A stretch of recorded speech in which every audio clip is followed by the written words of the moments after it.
The subalterns. subalterns छोटे फौजी अफसर। थॉमस हार्डी का व्यू हमेशा पेसिमिस्टिक रहा है, मायूस कुन रहा है।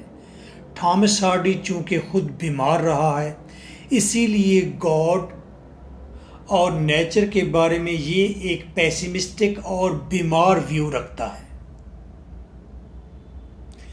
थॉमस हार्डी का मानना है इस पूरी कायनात का एक सेंट्रल देवता है जो इंसान का दुश्मन है। वो नेचुरल ऑब्जेक्ट्स को ऑर्डर देता है, आसमान को, तूफानी हवाओं को, बीमारियों को, मौत को। ये नेचुरल ऑब्जेक्ट्स हैं, इनको वो देवता हुक्म देता है कि जाओ और इंसान को तबाह कर दो। थॉमस हार्डी कहता है कि मुझे गिला था नेचुरल ऑब्जेक्ट से, तुम मुझे क्यों नुकसान पहुंचाते हो। लेकिन नेचुरल ऑब्जेक्ट्स ने जवाब दिया, ऐ इंसान, हम तुम्हें नुकसान पहुंचाते हैं क्योंकि हम डैश हैं। हम क्या हैं ये पोएम पढ़कर पता चलेगा। आइए पोएम को लाइन टू लाइन ट्रांसलेट करते हैं और इस फलसफे को समझते हैं। पुअर वॉन्डरर, ऐ कमज़ोर इंसान, सेट द लेडन स्काई। सख्त शीशे जैसे आसमान ने कहा। आसमान एक नेचुरल ऑब्जेक्ट है और वो शीशे जैसा सख्त है जो हमेशा डल, ड्रैब, डार्कनेस पैदा करता है, सर्दी मुहैया करता है। क्योंकि ये राइटर यूरोप से है और वहाँ पर ज़्यादातर सर्दी रहती है। थॉमस हार्डी के बचपन के तजर्बात ऐसे थे, वो जिस जगह पैदा हुआ वहाँ पर तूफ़ान और आसमान हमेशा तारीक रहता और वहाँ पर रोशनी चूँकि नज़र ना आती, उसे लगता कि आसमान जो नेचुरल ऑब्जेक्ट है ये रोशनी देता क्यों नहीं है।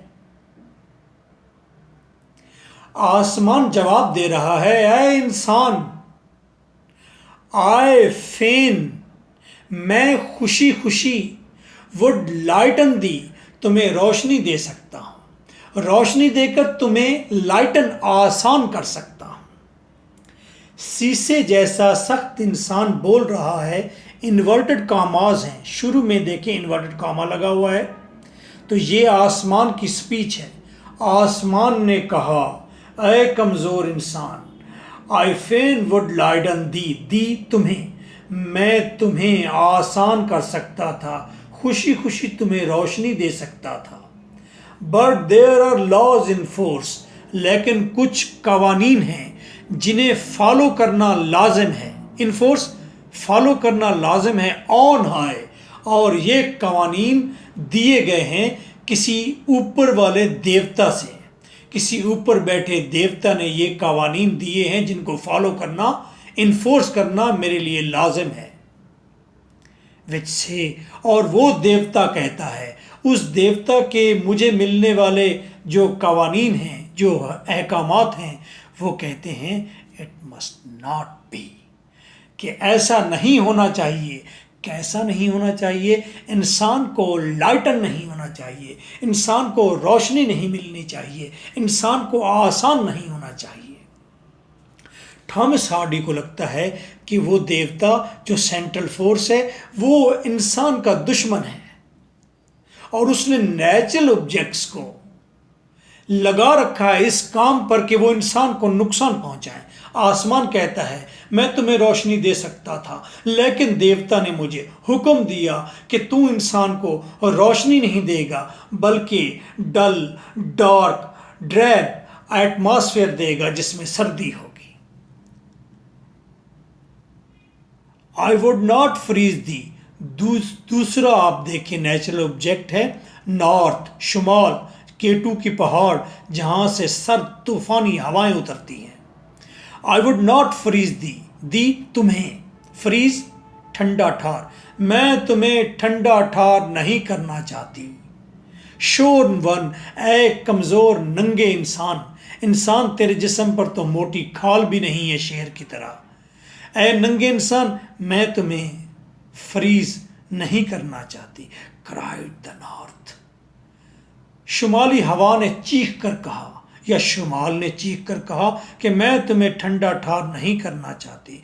न्यू आई बट, जानती हूं मैं, लेकिन क्या, how to warm my breath, कि मैं अपने आप को कैसे गरमा लूँ, कि मैं अपनी हवा को सूथिंग विंड बना लूँ, मैं अपनी हवा को नरम गरम गदास चीज़ बना लूँ कि इंसान को लगे हवा तो सर्दी के अंदर जब हवा उससे टकराए गरम तो उसे सुकून मुहैया हो। मैं जानती हूँ कि मैं अपने आप को वार्म कैसे करूँ। टू स्लैक, मैं जानती हूँ कि किस तरह मैं सुस्त करूँ। माई स्ट्राइड, अपनी इस तूफ़ानी रफ्तार को, स्ट्राइड चाल, रफ्तार। नॉर्थ विंड कहती है मैं तुम्हें ठंडा ठार नहीं करना चाहती इंसान, और मैं जानती हूँ कि मैं अपने आप को कैसे गर्म कर लूँ। मैं जानती हूँ कि मैं अपनी रफ्तार को कैसे ऐसा कर लूँ।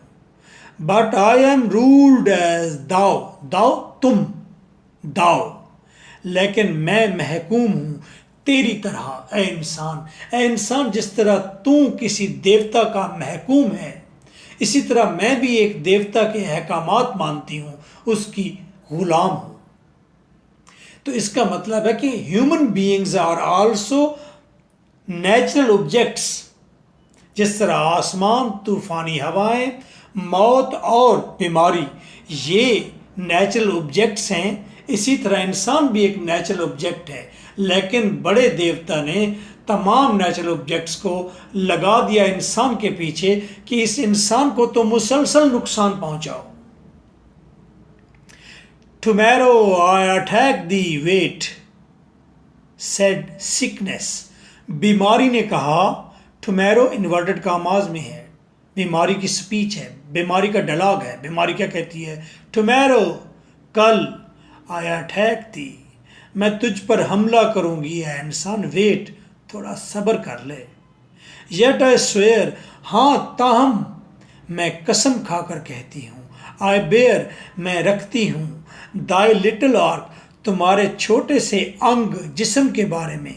नो स्पाइट, कोई भी दुश्मनी नहीं, लेकिन मैं कसम खाकर कहती हूँ मुझे तुम्हारे इस मासूम छोटे जिस्म से कोई दुश्मनी नहीं है।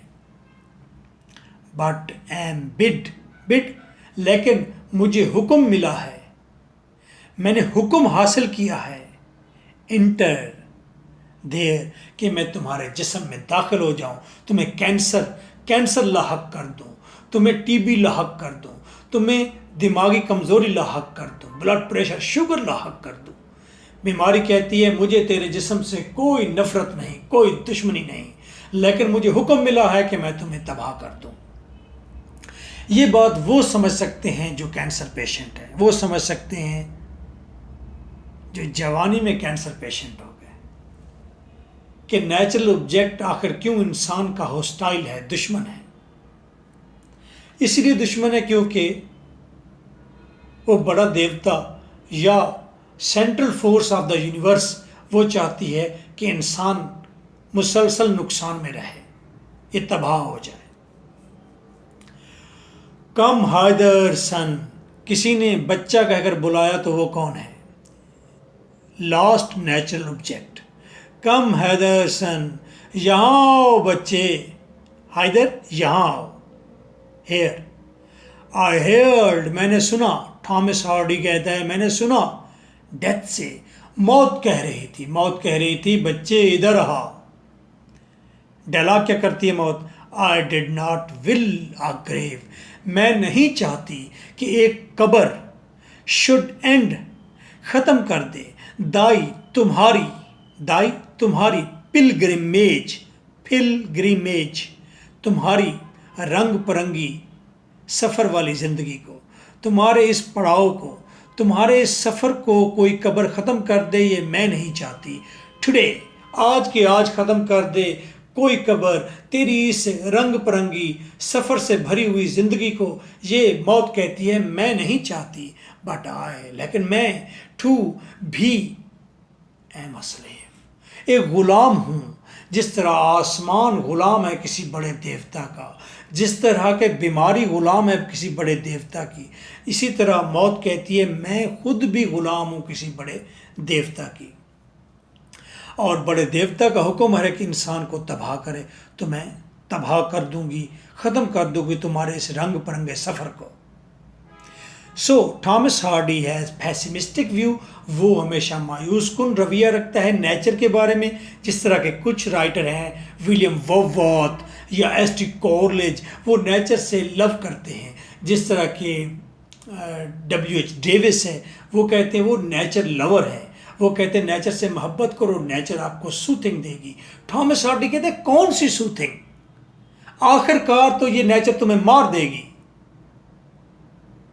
तो ये तुम्हारी दुश्मन है। और इससे फिर जन्म लिया, इस आइडिया से जन्म लेता है साइंस का आइडिया। साइंस ने कहा हाँ, अगर नेचर हमारी दुश्मन है तो फिर नेचर को हम सबड्यू करेंगे, इस पर गलबा पाएंगे और इसे हम हुक्म देंगे, ये हमारी बातें मानेगी नेचर। जैसे कि आज साइंस ने देखें कि गर्मी है, एसी बना दिया, नेचर को मात दे दी। रेगिस्तान के अंदर there is blazing sun, 60 degree तक टेम्परेचर, वहाँ पर एसी चिल्लर चल रहे हैं। साइंस ने आकर फिर एक नया व्यू आ गया। तो literature is very important sir. Literature को बाहर की दुनिया में सीरियस लिया गया और हमने अभी सीरियस लेना है, इसलिए लिटरेचर वालों का काम अभी बाकी है आपके खित्ते में। You are columnist, you are dramatist, you are philosopher, you are thinker, you are decision maker। आपने सिमतें तय करनी है if you will learn it well। तो जिस तरह के उन लोगों ने दो व्यूज़ देखे, नेचर से मोहब्बत करो, नेचर बहुत खूबसूरत है, फूल देखो, दरख्त देखो, बादल देखो, खूबसूरत हवाएं देखो, मौसम देखो। तो दूसरे ने कहा कि नेचर तो दुश्मन है, बीमारियां देखो, तूफ़ानी हवाएं देखो, सुनामी देखो। तो साइंस ने जन्म ले लिया दरमियान से। साइंस ने कहा ठीक है, अगर नेचर दुश्मन है तो आए नेचर को ज़रा सीधा करते हैं। अभी हम थॉमस हार्डी के लेवल पर हैं।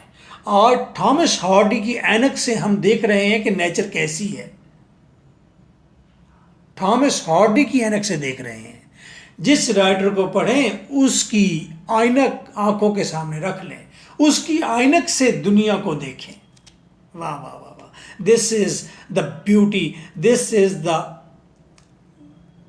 ये है एक आपका कद कि आप दुनिया को हर राइटर के एंगल से देखें। अच्छा ऐसा है, उसे अडॉप्ट ना करें, उसे एक्सेप्ट ना करें, लेकिन जब आप पढ़ रहे हैं तो उसकी ऐनक से पढ़ें ना।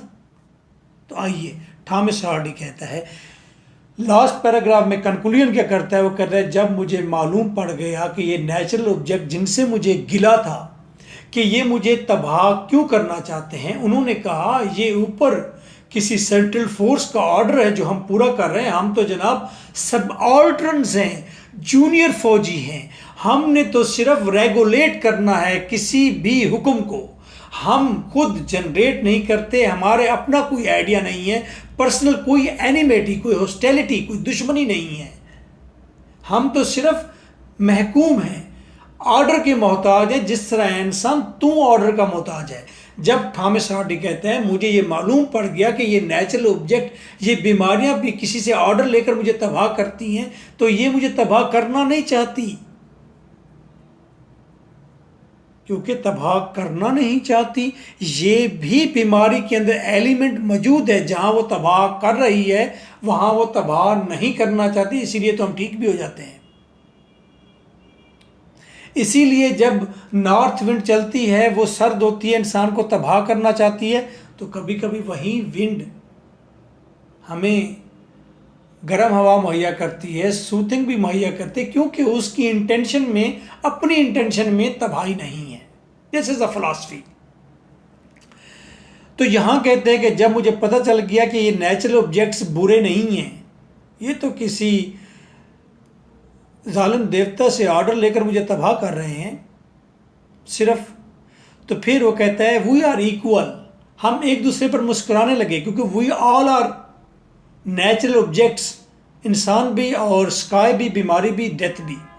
तो हम एक दूसरे पर मुस्कुराने लगे और ज़िंदगी के बारे में जो मेरे पास एक सख्त रवैया था, या ज़िंदगी को जितनी सख्ती से, मुश्किल से मैं देखता था कि ज़िंदगी एक सख्त बट्टे की तरह एक मुश्किल चीज़ है, वो ज़िंदगी एक ज़ालिम चीज़ है, ज़िंदगी एक ज़ालिम चीज़ है, ये व्यू थोड़ा सा ढीला हो गया, लेस हो गया।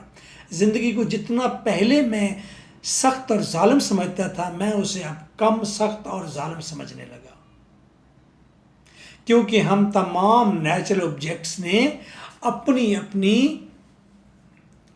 बेबसी एक्सेप्ट कर ली।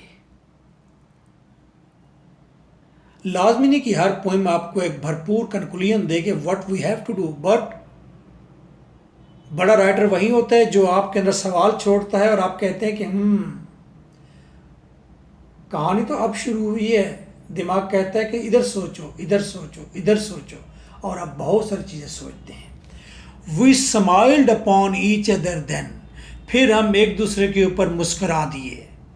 And life to me had less of that fell look जालिम शक्ल, और ज़िंदगी की मेरे सामने वो जालिम शक्ल कम हो गई। इट वोर एर पहले वोर पहनी हुई थी, जितना जालिम लिबादा ज़िंदगी ने पहले ओढ़ा हुआ था, पहना हुआ था, मेरे सामने थी, ज़िंदगी अब मुझे उससे कम जालिम लगने लगी।